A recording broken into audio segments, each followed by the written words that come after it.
आप सभी लोगों को मेरा नमस्कार। मैं डॉक्टर राकेश कुमार पासवान। मैं मनोचिकित्सक हूँ प्रयागराज में। आज हम लोग एक विशेष विषय पर बात करने जा रहे हैं, जो कि एक ज्वलंत विषय है और देखा जा रहा है तो समाज में जो हमारे नए उम्र के बच्चे हैं, उस पर इसका बहुत ही नकारात्मक प्रभाव पड़ रहा है और ज़्यादातर माता-पिता और स्कूल वाले इस समस्या को अभी तक रिकॉग्नाइज़ भी नहीं कर पा रहे हैं कि ये कोई समस्या है या एक मनोविकार है। तो इसलिए भी इसकी महत्ता बहुत ज़्यादा है।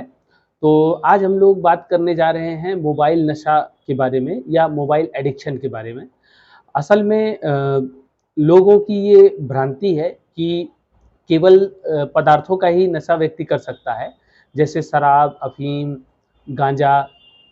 लेकिन वास्तविकता ये है कि व्यक्ति के अंदर व्यवहार से संबंधित नशे भी देखे जाते हैं, जिसको साइकेट्री या मनोविज्ञान में habit and impulse control disorder के अंतर्गत वर्गीकृत किया जाता है। तो इस पूरे वर्गीकरण में जो मेन बात है वो ये है कि कुछ ऐसी आदतें व्यक्ति के अंदर हो सकती है जो कि एक नशे के रूप में उसके अंदर होती है और उसका बहुत नुकसान करती है। नशे को दूर करना बहुत ज़रूरी होता है ताकि व्यक्ति का जो विकास है अच्छे से हो सके। मोबाइल एडिक्शन के बारे में अगर बात की जाए, देखा जाए जो छोटे बच्चे हैं जिनकी उम्र जो है 5 साल से छोटी है, इनमें ये कहा गया है कि जो माता-पिता हैं उनको ज़ीरो स्क्रीन टाइम रखना चाहिए, यानी कि बिल्कुल भी मोबाइल और टीवी का एक्सपोज़र नहीं कराना चाहिए। और जो उससे बड़े बच्चे हैं उनको कुछ देर के लिए मोबाइल या टीवी की अनुमति होनी चाहिए, लेकिन वो भी केवल मनोरंजन के साधन के रूप में, थोड़ी देर के लिए या फिर कुछ सिखाने के लिए, ताकि वो उनके भविष्य में जीवन में काम आ सके।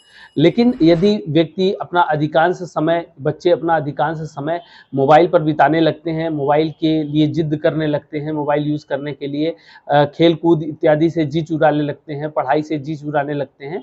कभी-कभी देखा जाता है कि माता-पिता भी अपनी जान छुड़ाने के लिए, अपने को ट्रबल से बचाने के लिए बच्चों को मोबाइल पकड़ा देते हैं या टीवी के सामने बैठा देते हैं।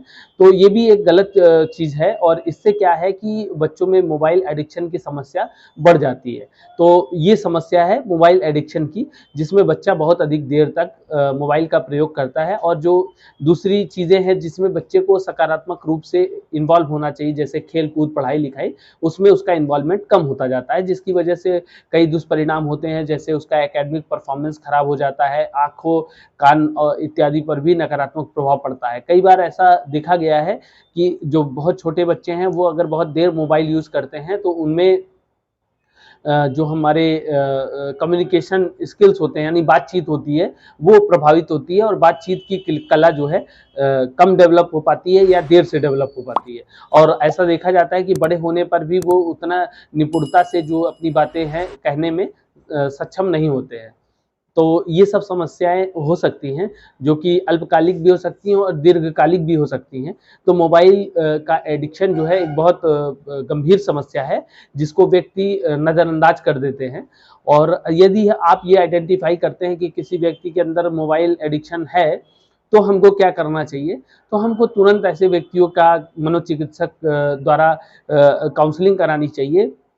कभी-कभी अधिक मोबाइल का प्रयोग करना दूसरे मनोविकारों से भी जुड़ा हुआ होता है, तो उन मनोविकारों का भी उचित उपचार होना चाहिए। और जब इनका उचित उपचार और काउंसलिंग हो जाती है, तो बच्चे जो है मोबाइल का लत जो है छोड़ देते हैं। तो इसलिए जो है हमेशा इस बात का ध्यान देना चाहिए कि जो मोबाइल एडिक्शन की समस्या है, वो देखने में ज़रूर छोटी लगती है, लेकिन बहुत ही गंभीर समस्या है और इसके लिए जो है तुरंत जो है चिकित्सक से परामर्श लेना चाहिए। सभी दर्शकों से ये विनम्र निवेदन है कि ऐसे ही ज्ञानवर्धक वीडियोस के लिए हमारे चैनल को सब्सक्राइब करें, बेल आइकन को दबाएं और इस वीडियो को लाइक करें, ताकि हमारा मनोबल बढ़े और हम ज़्यादा से ज़्यादा मनोरंजक और जानकारी परक वीडियोस आपके समक्ष ला सकें। धन्यवाद।